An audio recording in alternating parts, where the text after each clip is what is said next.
Prezados irmãos, prezadas irmãs, membros da Primeira Igreja Presbiteriana Independente de São Paulo, também conhecida e chamada como Catedral Evangélica de São Paulo.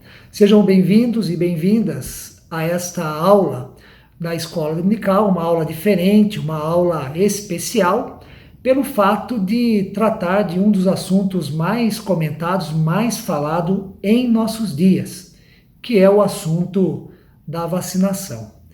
Nossos objetivos com esta aula são destacar aspectos relevantes sobre o nosso momento no que se refere à pandemia, oferecer algumas perspectivas e esclarecimentos sobre a vacina e, por fim, ressaltar a importância de se vacinar contra a Covid-19.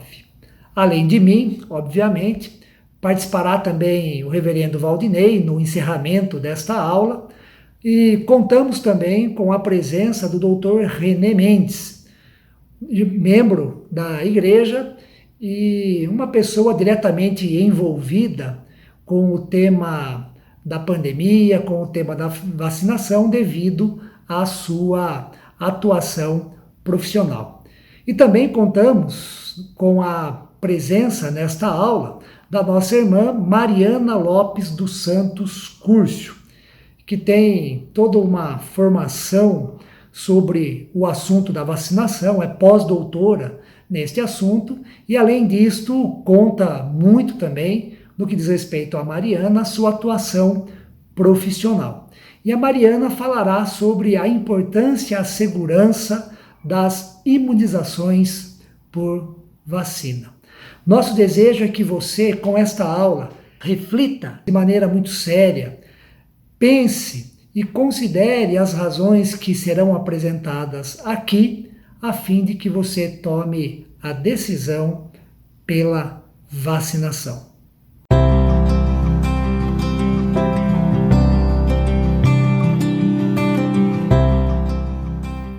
Infelizmente, no meio evangélico em nosso país, diversas mensagens e orientações foram dadas no sentido da não vacinação. E elas permanecem rodando por aí. Você já deve ter ouvido ou então recebido algumas ou então várias destas mensagens e orientações. São mensagens e orientações inconsistentes, equivocadas e que buscam encorajar as pessoas a não se vacinarem. Infelizmente, repito esta palavra mais uma vez, este tipo de mensagem, este tipo de orientação não favorece a vida e está em contradição com o Deus da vida e que em Cristo Jesus age para que todos nós tenhamos vida em abundância. Quando lemos as primeiras páginas das Sagradas Escrituras, percebemos que Deus é não só o autor e o doador da vida, mas também é a favor da vida em todos os sentidos, em tudo aquilo que compreende a sua criação. Quando lemos em Gênesis capítulo 1, versículo 1, nós vemos que no princípio criou Deus os céus e a terra. O ato de Deus criar significa Deus dando vida a tudo o que existe. E tudo que existe como ato da criação, como dádiva da vida que vem das mãos de Deus, serão relatados nos versículos posteriores de Gênesis 1. E quando se trata da vida humana, e vamos para Gênesis no capítulo 2, nós percebemos o cuidado de Deus em formar o homem do pó da terra, e diz o texto que Deus então sopra nas narinas do homem o fôlego de vida. E o homem, passa a ser alma sobrevivente. Ou seja, Deus não somente é o Criador, mas Deus é aquele que é o doador da vida humana e também da vida de tudo que existe na sua ampla diversidade. Mas Deus, além de ser o criador e o doador da vida a tudo que existe, ele também age e por meio da sua providência mantém a vida no mundo, tanto a vida humana como a vida em toda a sua diversidade, em toda a sua beleza, em toda a sua riqueza. O Deus que nós encontramos na Bíblia é o Deus da vida, é o Deus a favor da vida.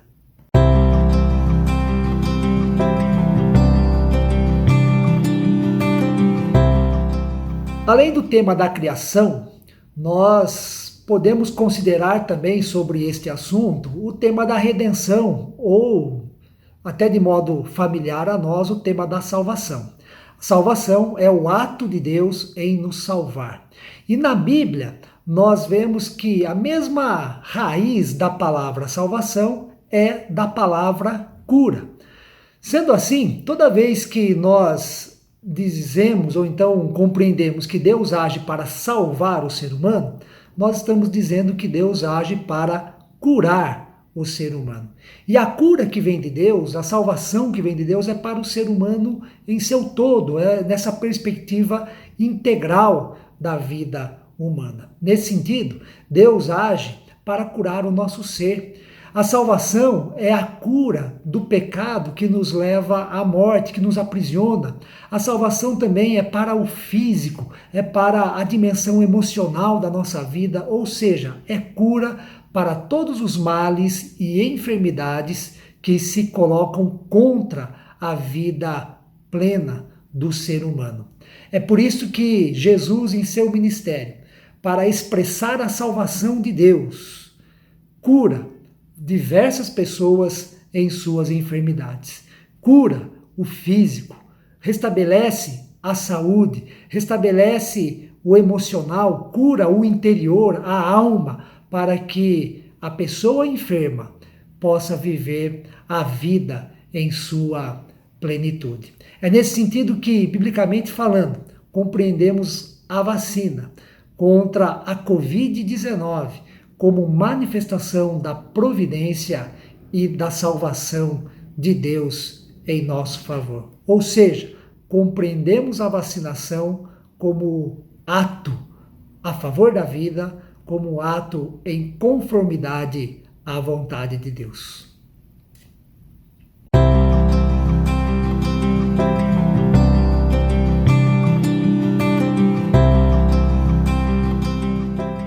Olá, eu queria antes de mais nada agradecer ao reverendo Reginaldo von Zuben na coordenação da nossa escola dominical, da primeira igreja, e também saudar todos vocês que participam da escola dominical e os membros da igreja e outros que estão participando dessa escola dominical nesse dia. Eu fui convidado para participar dessa programação especial em torno da pandemia da Covid-19. Eu participo aqui como professor habitual da nossa escola dominical, convidado, e participo também num híbrido de contribuição profissional por ser um médico sanitarista e professor nessa área da saúde pública e da saúde coletiva. Minha atribuição, minha parte nesse programa é apenas despertar o interesse, despertar a motivação, despertar a preocupação, mas também despertar a contribuição de cada um de vocês neste âmbito chamado pandemia Covid-19, que tem quase um ano que está graçando entre nós no Brasil e mais de um ano no mundo. Então, minhas primeiras palavras são a de lembrar que se trata de uma pandemia portanto, de grandes proporções, né? Pandemia é uma epidemia que atinge globalmente, né, o mundo inteiro, e que no Brasil foi detectada a partir de meados do mês de março passado. Nós estamos em janeiro, então faz agora aproximadamente 10 meses que a pandemia também alcançou o Brasil. Esta Covid-19 é uma sigla que foi adotada pela Organização Mundial da Saúde para representar uma doença, ou para dar o nome abreviado de uma doença que está vinculada ao coronavírus, ao novo coronavírus, ou ao vírus que produz também chamado de SARS-CoV-2. Essa sigla SARS vem do inglês, que é de uma síndrome respiratória aguda grave.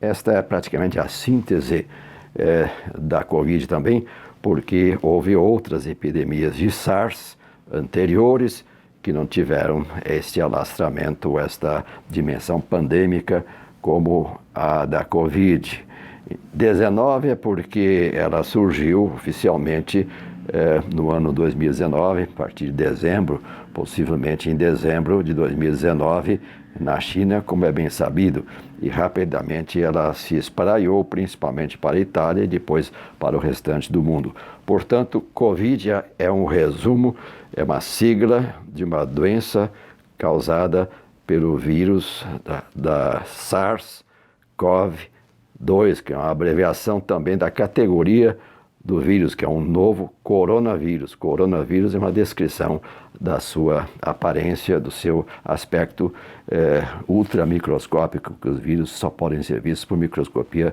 eletrônica bem de grande potência ou de grande alcance. Por outro lado, então, sendo essa síndrome respiratória ou síndrome aguda, síndrome é uma palavra que significa um conjunto de sinais e sintomas. Então, é um conjunto de sinais e sintomas com predominância respiratória aguda grave. Esta é, então, a Covid. E ela se alastrou pelo mundo e também chegou no Brasil. Eu queria, então, nesse momento, lembrar que ela se caracteriza principalmente por um episódio de febre, por episódios de falta de ar, tosse, dor de garganta, e há uma lista de sinais e sintomas que, inclusive, alguns se tornaram quase específicos, como, por exemplo, a perda do olfato e a perda do paladar por sua ação neurológica. Mas o foco principal da Covid, causado por esse novo coronavírus, é um foco respiratório agudo. E, portanto, também a transmissão se dá pela via respiratória, ou seja, essencialmente por gotículas expelidas ao falar, ao tossir, ao espirrar, e que ou pode alcançar as pessoas numa certa distância, próxima, se estiverem próximas, claro, ou podem também se depositar sobre superfícies, sobre objetos e frequentemente nas mãos, né? Se a pessoa mesmo que for se proteger e depois essa mão for utilizada, for dada oferecida para outra pessoa, for colocada em algum lugar, como por exemplo num transporte público, num lugar, num corrimão, e numa porta, e num botão de elevador, etc., o vírus vai junto, né? Vai junto, é transmitido a partir da área respiratória para a mão e da mão para objetos ou pessoas. Portanto, essa questão da distância, e já vou antecipando, da importância de usar as máscaras, né? Tem gente que não acredita em máscara. É muito triste, porque elas vão não só se expor a adoecer e morrer, como também vão passar para outras pessoas, o que é pior, que é uma ação leviana, irresponsável e, para não dizer, criminosa, num contexto de pandemia.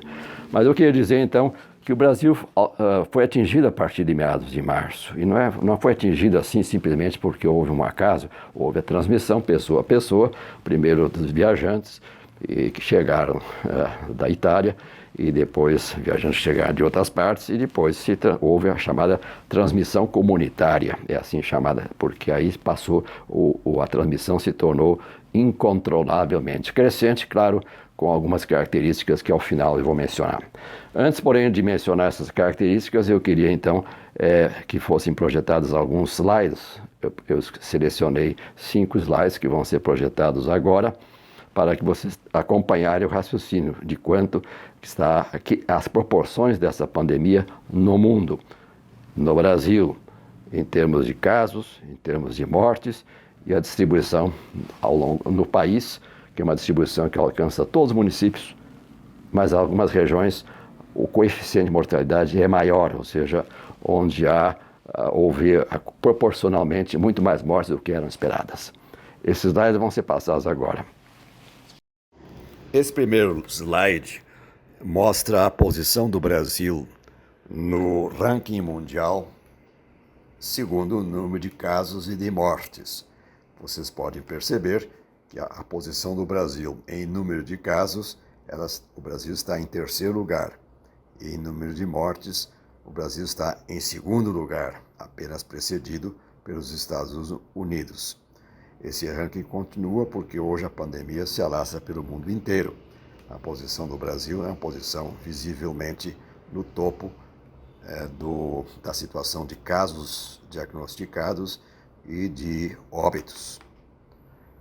Esse segundo slide mostra o número de casos confirmados de Covid ao longo do tempo aqui no Brasil, a partir de meados de março até o dia 24 de janeiro deste ano 2021.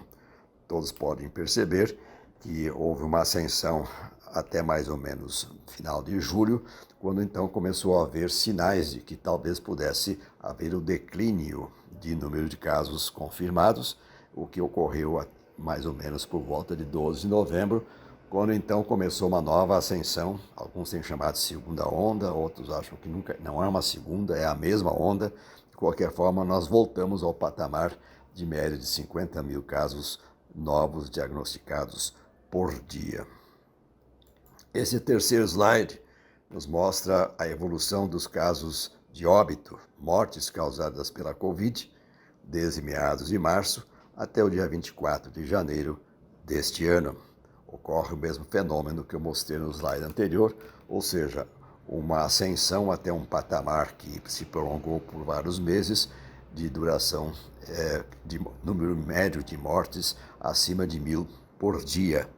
E este patamar está em ascensão outra vez, a partir do final de dezembro até esta época de janeiro, está novamente no patamar em torno de 1.000 mortes por dia, apesar de ter sido no dia 24, o número de 592, 24 é um domingo. Aos domingos, normalmente, o registro é inferior por razões burocráticas, mas as médias durante a semana se mantêm e voltaram a ser altas, em torno de 1.000 mortes por dia, infelizmente. Nesse quarto slide, nós temos a distribuição de óbitos no Brasil. Percebem aqui pelo mapa, e esse mapa pode ser ampliado por estado, por região, com muitos detalhes, inclusive, e está disponível no site do Ministério da Saúde para ser ampliado e estudado. E praticamente a Covid está presente em todos os municípios do Brasil e causou óbitos em todos os municípios do Brasil a partir de março e até o momento. E por último, esse quinto slide, nós temos o que é chamado de coeficiente de mortalidade por região.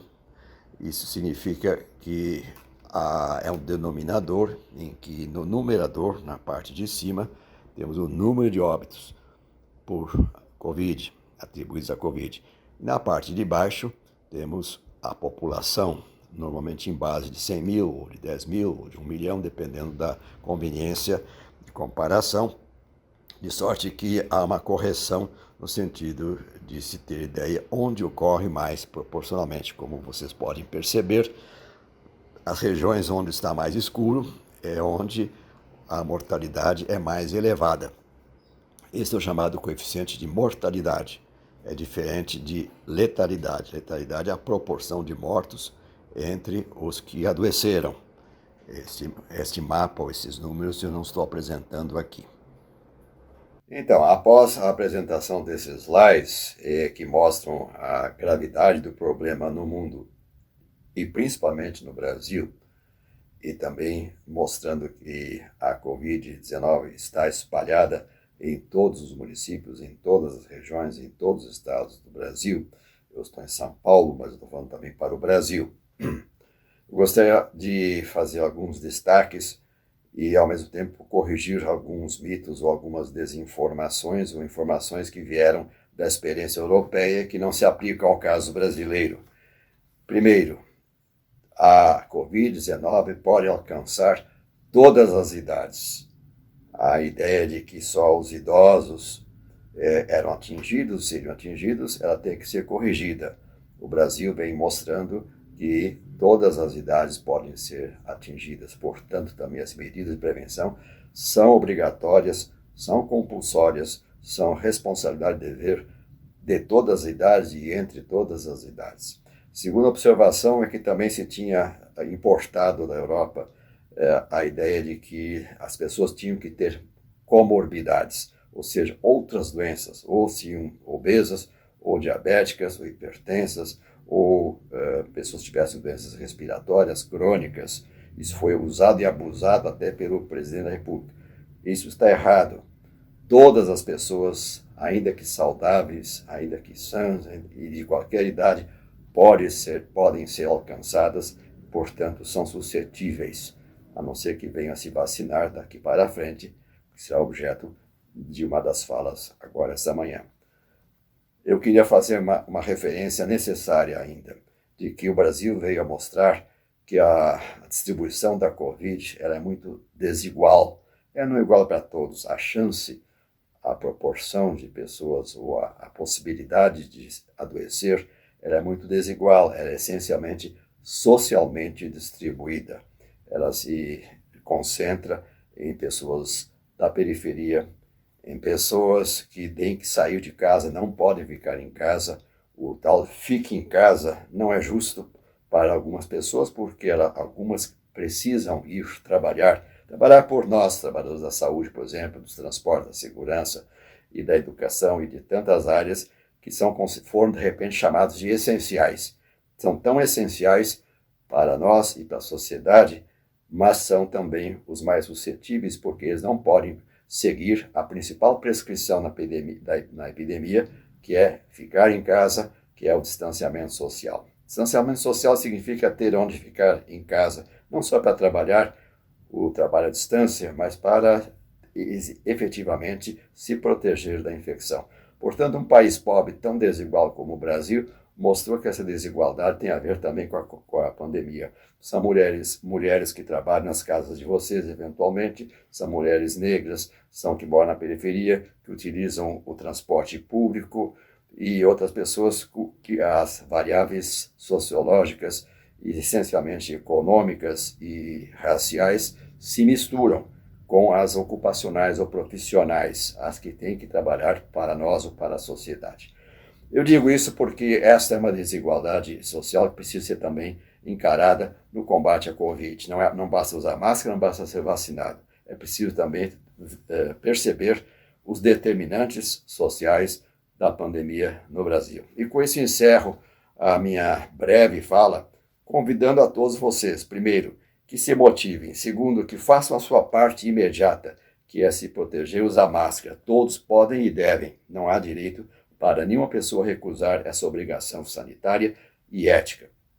E por último, recomendo que devem ser feitas as medidas que vão ser agora apresentadas pela doutora Mariana, que vai nos expor a importância das vacinas. Com isso é uma contribuição da Escola Dominical, da primeira IPI e também com um acréscimo profissional meu para os meus amigos, meus irmãos e minhas irmãs do Brasil inteiro e principalmente aqui de São Paulo, onde estamos assediada a primeira IPI. Muito obrigado, que Deus nos abençoe.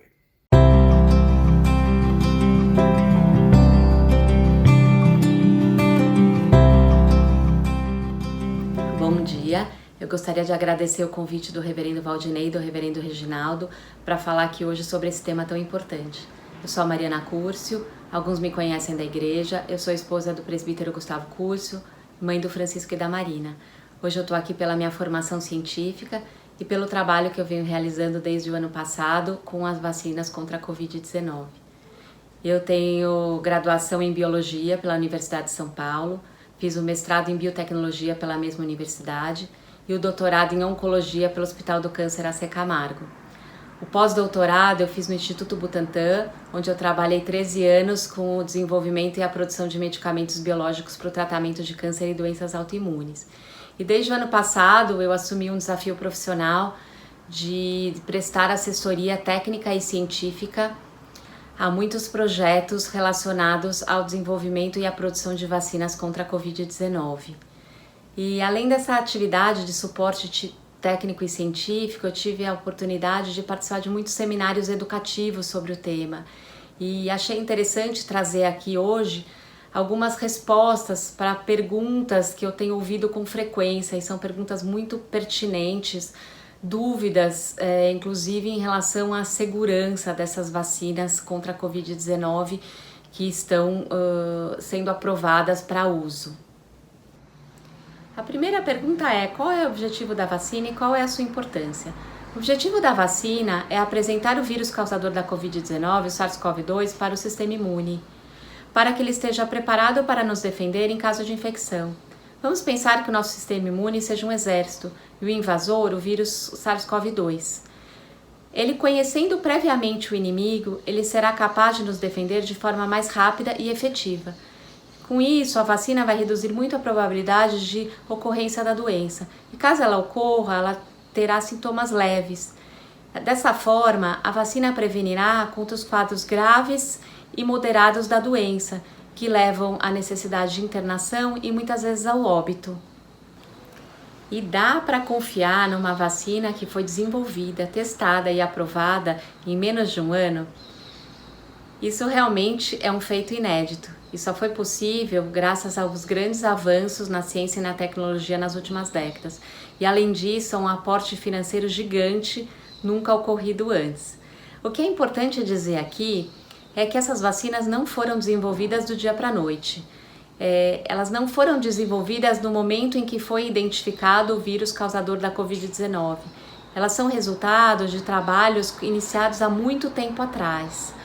Então, quando surgiu esse vírus tão avassalador, que logo tomou o mundo inteiro, o que as universidades e as empresas fizeram foi buscar tecnologias já bastante conhecidas ou que já estavam em testes há muito tempo, com outros vírus, inclusive vírus da família do coronavírus.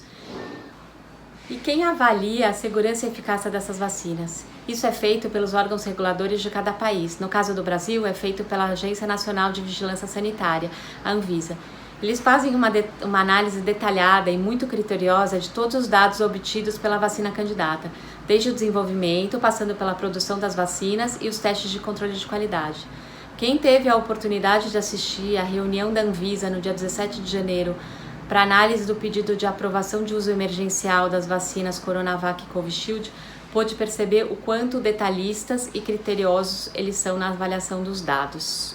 Para dar uma ideia da quantidade de testes realizados e também da quantidade de informações analisadas por esses órgãos reguladores, quando uma vacina termina o seu desenvolvimento, ela passa por testes pré-clínicos em animais. O objetivo desses testes é avaliar a segurança e também se essa vacina é capaz de gerar uma resposta imune nesses animais. Com resultados positivos, iniciam-se os testes em humanos. O primeiro teste clínico realizado é chamado de fase 1. O objetivo dele é principalmente avaliar a segurança em dezenas de voluntários. Mostrada a segurança, iniciam-se os testes de fase 2, que é realizado em centenas de voluntários. Nesse teste, continuam a avaliar a segurança, mas também já avaliam uma resposta dessa vacina, ou seja, se ela é efetiva. Com resultados satisfatórios desse teste de fase 2, começa o teste maior, que é chamado de teste clínico de fase 3. Nesses testes são envolvidos milhares de voluntários, que são divididos em 2 grupos. Metade recebe a vacina e a outra metade recebe uma outra substância, que normalmente é uma substância salina, denominada placebo. Os grupos não sabem o que receberam. A avaliação dos resultados desse teste clínico de fase 3, além de comprovar a segurança num número muito maior de voluntários, ele também vai mostrar se a vacina foi eficaz, ou seja, se ela foi capaz de proteger essas pessoas que tomaram a vacina em relação às pessoas que tomaram placebo. Então espera-se que as pessoas que tomaram placebo, elas sejam infectadas, afinal de contas elas tomaram uma solução salina. E as pessoas que tomaram a vacina, espera-se que elas estejam protegidas. E é com base em todos esses dados, desde ensaios pré-clínicos até o teste de fase 3, que um órgão regulador vai avaliar o custo-benefício dessa vacina e se ela mostrar que é segura e que tem pelo menos 50% de eficácia na proteção da doença, vai aprovar a vacina para uso clínico. É importante mencionar aqui que nesse desenvolvimento acelerado das vacinas contra a Covid-19, nenhuma dessas etapas que eu mencionei foram puladas ou encurtadas. Todas foram realizadas da forma que deveriam ter sido e que outras vacinas realizaram. O que aconteceu de diferente nesse caso, que permitiu obter essa vacina em menos de um ano, foi que as fases e as etapas foram sobrepostas. Então, o que acontece normalmente? É um grande investimento financeiro a realização de cada uma dessas etapas. Então, para não correr riscos, o que acontece normalmente é termina uma etapa, analisa os resultados, se forem positivos, inicia outra. Como a urgência era muito grande e existiam investimentos, as etapas foram feitas ao mesmo tempo. E é importante dizer que muitas dessas vacinas, elas ficaram pelo caminho, e todo esse investimento foi perdido. Essas vacinas que a gente está vendo hoje, que estão começando a ser usadas, elas passaram por todos os critérios, elas passaram por todas as avaliações necessárias. Então, assim, não houve nenhum tipo de favorecimento para que as vacinas fossem desenvolvidas mais rápido. E muitas pessoas têm me perguntado qual é a vacina que eu devo tomar, qual é a melhor vacina? E a minha resposta é: tome a vacina que estiver disponível. Todas as vacinas que foram avaliadas e aprovadas pelos órgãos reguladores são seguras e eficazes. Hoje, no Brasil, nós temos 2 vacinas aprovadas para uso emergencial. A da empresa chinesa Sinovac, com o Instituto Butantan em São Paulo, que é a Coronavac, e a vacina Covishield da Universidade de Oxford, em parceria com a farmacêutica AstraZeneca. Essas 2 vacinas, elas têm pelo menos 50% de eficácia, ou seja, de proteger contra a ocorrência de doença, sendo que elas têm 100% de proteção contra os casos moderados a grave, o que nessa situação de pandemia é maravilhoso.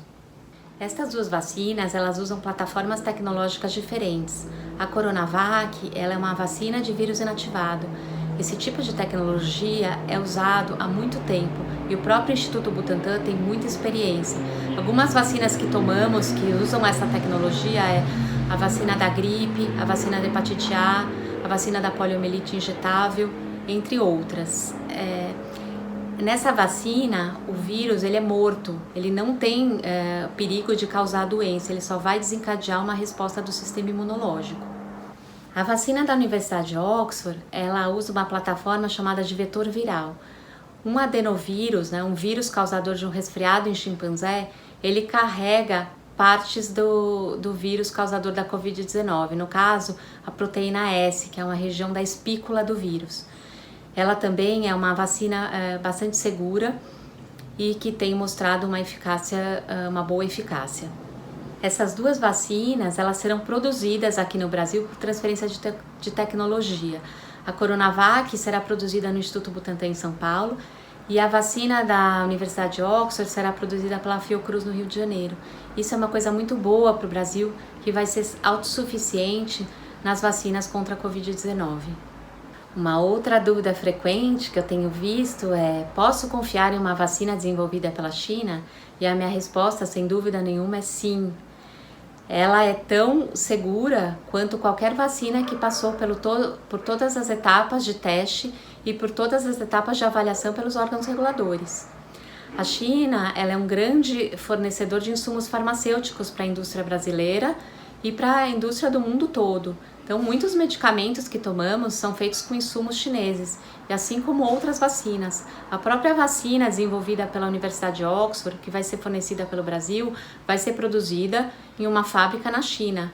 A Anvisa recentemente foi até a China para fazer a inspeção das 2 fábricas, a da Coronavac e a da Covishield, que produzirão a vacina. A vacina vai me proteger contra a infecção do vírus causador da Covid-19?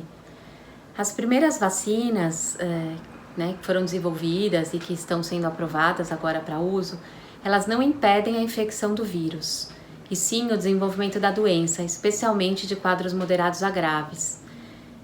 Então, assim, aqui eu quero fazer uma colocação muito importante. A vacinação, ela deve ser em massa, ela deve ser idealmente em toda a população ou na maior parte dela. Quanto mais gente se vacinar, menor a circulação do vírus, maior a proteção individual de cada um e maior a possibilidade de a gente conseguir se livrar da pandemia. Dessa forma, mesmo depois de tomar a vacina, as medidas de segurança devem continuar sendo adotadas até que se reduza consideravelmente a circulação do vírus. E isso, volto a repetir, só vai acontecer se a grande maioria da população se vacinar. Não adianta eu ir lá fazer o meu papel, me vacinar e pensar, bom, cada um que resolva se quer ou não quer. Se não for uma grande parte da população vacinada, os vírus vão continuar circulando. A gente sabe que eles sofrem modificações, são as mutações. Muitas dessas mutações geram variantes mais agressivas, que espalham mais rápido, que são mais letais e que podem até no futuro fazer com que essas vacinas não sejam mais efetivas. Então é muito importante essa conscientização da campanha de vacinação em massa.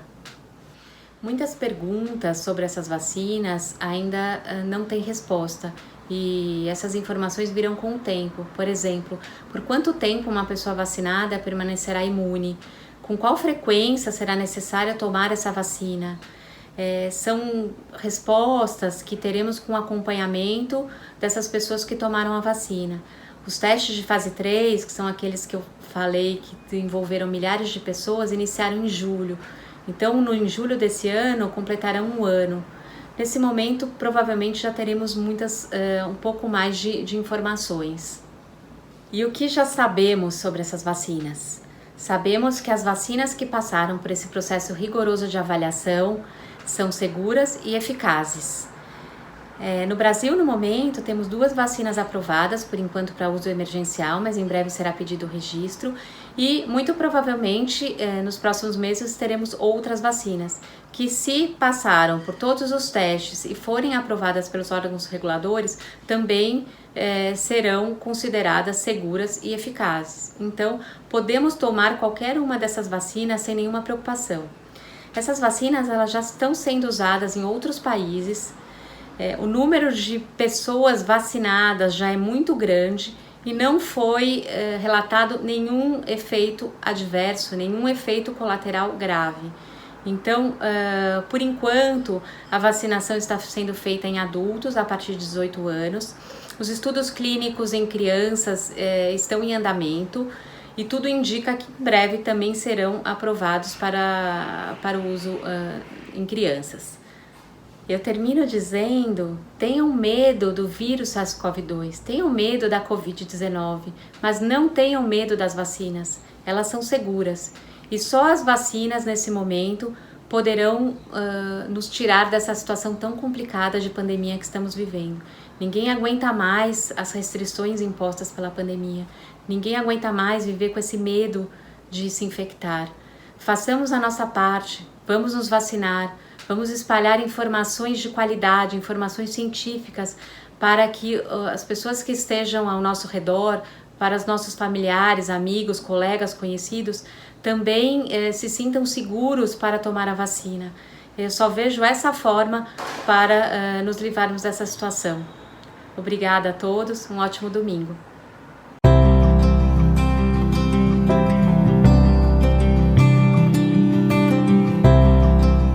Nós estamos chegando ao final dessa exposição e eu queria aqui, em nome da Primeira Igreja, registrar o agradecimento ao Reverendo Reginaldo von Zuben pela organização dessa aula. Quero agradecer também ao Dr. René Mendes e à doutora Mariana Curcio, que colocaram à disposição voluntariamente o conhecimento científico que possuem e fizeram isso desse modo tão didático para que nós pudéssemos compreender a gravidade da pandemia que nós estamos vivendo e o papel da vacina, a vacina específica para a Covid-19. Nossa gratidão a vocês pelo empenho e pela colaboração.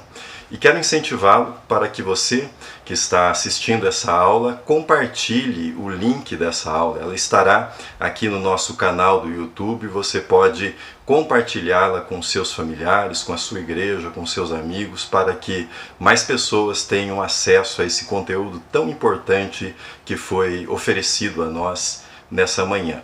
Aproveito a oportunidade também para mencionar que o Conselho da Primeira Igreja, na última terça-feira, em sua reunião ordinária, resolveu estabelecer uma pastoral para a Primeira Igreja a respeito da vacinação. E nessa pastoral o Conselho inicia lembrando o elo histórico com o cientista Vital Brasil.